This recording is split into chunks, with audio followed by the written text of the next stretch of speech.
पिछली बार हमने medical doctor versus biotech engineer comparison किया था। आज हम बात कर रहे हैं medical doctor versus biotech scientist. अंतर थोड़ा सा ही है, लेकिन मैं इस बीच में आपको एक बहुत ही अच्छी खबर भी देना चाहूँगा। तो पहले शुरुआत इस चीज़ से करते हैं। देखिए, सपने देखना बहुत ही आसान है, उन सपनों को सच करना बहुत ही मुश्किल है। आपने कोशिश की, नीट की परीक्षा दी और मेडिकल डॉक्टर बनने की कोशिश की। अब चूँकि आप नहीं बन पा रहे थे और शायद वो चीज़ आपके लिए नहीं थी, आप उदास हो गए, आप डिप्रेशन में चले गए और आपको लग रहा है कि रास्ता कोई और नहीं है। इसको कहते हैं हैशटैग बायो बियॉन्ड नीट, मतलब नीट से भी आगे सोचिए। और आज हम बात कर रहे हैं कैसे एक बायोटेक साइंटिस्ट एक मेडिकल डॉक्टर से भी बेहतर काम कर सकता है या समकक्ष काम कर सकता है।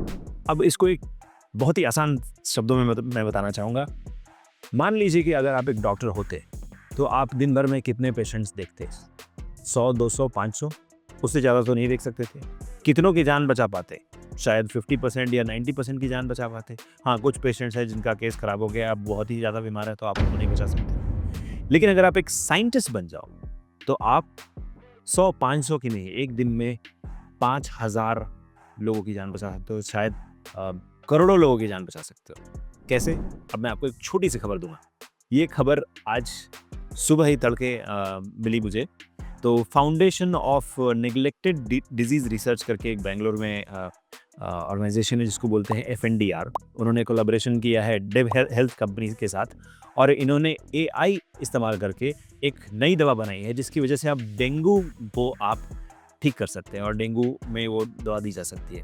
अब एक बायोटेक साइंटिस्ट जब AI इस्तेमाल करके ऐसी दवाओं को जल्दी जल्दी बना सकता है जिससे कि करोड़ों लोगों की जान बच सकती है, तो आप मुझे बताइए, एक डॉक्टर शायद एक दिन में 1000 लोगों की जान बचा सकता है, लेकिन एक बायोटेक साइंटिस्ट एक दिन में या एक महीने में या एक साल में शायद एक मेडिसिन बना के AI का इस्तेमाल करके जल्दी जल्दी काफ़ी सारे मेडिसिन बना के उस चीज़ को काफ़ी ज़्यादा लोगों तक पहुंचा सकता है। तो कौन जीतेगा? आप मुझे बताइए कमेंट सेक्शन में, डॉक्टर जीतेगा या एक बायोटेक साइंटिस्ट? ये आप डिसाइड करेंगे। अब मैं आपको बताऊंगा ज़्यादा डिटेल्स इस खबर के बारे में।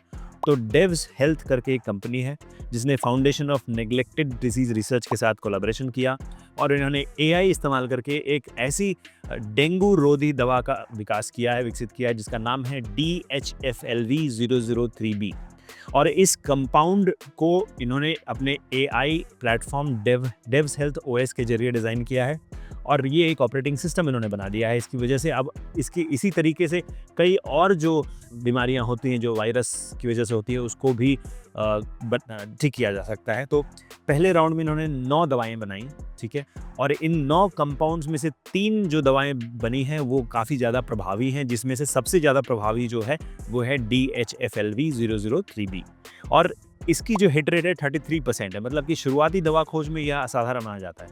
जनरली क्या होता है कि अगर आपने एक दवा बनाई है तो 10% ही इफेक्टिव होता है, 90% दवाएं जो होती हैं वो वेस्ट हो जाती हैं। मतलब वो जो आपने बनाया वो कभी क्लिनिकल रिसर्च फेज तक भी नहीं पहुंच पाती है। तो बेंगलुरु स्थित जो FNDR है, इसकी लैब में ये टेस्टिंग हो रही है और इस दौरान ये पाया गया है कि ये कंपाउंड डेंगू वायरस की प्रतिलिपि बनाने की प्रक्रिया को रोकने में प्रभावशाली है। मतलब कि डेंगू की जो वायरस है वो अपने आप को डुप्लीकेट करता है बॉडी के अंदर, ऐसे ही डेंगू फैलता है, उसको ये रोक सकता है। सोचिए, आर्टिफिशियल इंटेलिजेंस को अगर बायोटेक साइंटिस्ट के साथ जोड़ दिया जाए, वो कितने सारी दवाइयाँ बना सकता है और कितने सारे डॉक्टर वो दवा प्रिस्क्राइब करेंगे। और ये नई क्रांति जो है, इसकी वजह से मेरे ख्याल में बायोटेक साइंटिस्ट जीतेगा और मेडिकल डॉक्टर के ऊपर भारी पड़ेगा। हाँ, ये नहीं कह सकते कि मेडिकल डॉक्टर एक उम्दा प्रोफेशन नहीं है, बिल्कुल है वो, और वो समाज को स्वस्थ रखने में बहुत ही बड़ा योगदान करता है। वहीं पर अगर आप नीट क्वालिफाई नहीं कर पाए तो कोई बात नहीं, आप एक बायोटेक साइंटिस्ट बनकर ऐसी डेंगू रोधी या जीका वायरस है, वेस्टर्न नाइल वायरस है, कोविड है, कोविड की नई नई वेरिएंट्स आती है, वर्जन आती है, उसके बारे में आप दवाएं बना सकते हो और सस्ती और आसानी से उपलब्ध होने वाली दवा बना सकते हो। आप देखो, कल ही मैं देख रहा था, जीन थेरेपी के ऊपर एक मेडिसिन है जिसकी एक वायल की कीमत जो है 22,000 रुपये है। क्या कोई गरीब आदमी इसको अफोर्ड कर सकता है? नहीं कर सकता है। लेकिन अगर आप एक बायोटेक साइंटिस्ट बन के इसको और सस्ती इसकी जो प्रतिलिपि बना सकते हो तो आप कितने लोगों का भला करोगे। तो मेरे ख्याल में आप इस समय इस ऊहापोह की स्थिति में ज़रूर हो गई कि बायोटेक में जाना चाहिए या नीट के लिए एक और साल ड्रॉप करूँ। तो अगर आपसे नहीं हो रहा है तो कोई बात नहीं, उसको छोड़ना कोई ख़राब चीज़ नहीं है।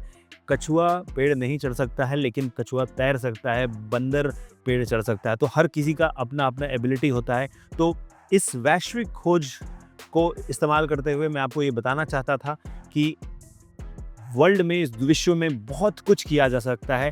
सिर्फ डॉक्टर बनना ही एक सपना नहीं है, आप बायोटेक साइंटिस्ट बनिए और इस विश्व को रोग मुक्त कीजिए, अपना कंट्रीब्यूशन दीजिए, अपना रोल प्ले कीजिए और काफ़ी पैसे भी आप कमा सकते हैं। तो इस वीडियो के नीचे ज़रूर कमेंट कीजिएगा कि आपको ये वीडियो कैसा लगा। आपको और भी कुछ आइडियाज़ है या कोई और कन्फ्यूजन है तो ज़रूर मुझे नीचे कमेंट सेक्शन में बताइए, ताकि मैं जल्दी से जल्दी उस पर या तो वीडियो बनाऊँगा या फिर उसका रिप्लाई करूँगा। सो इस वीडियो को देखने के लिए बहुत-बहुत धन्यवाद। मिलते हैं अगली वीडियो में। नमस्कार।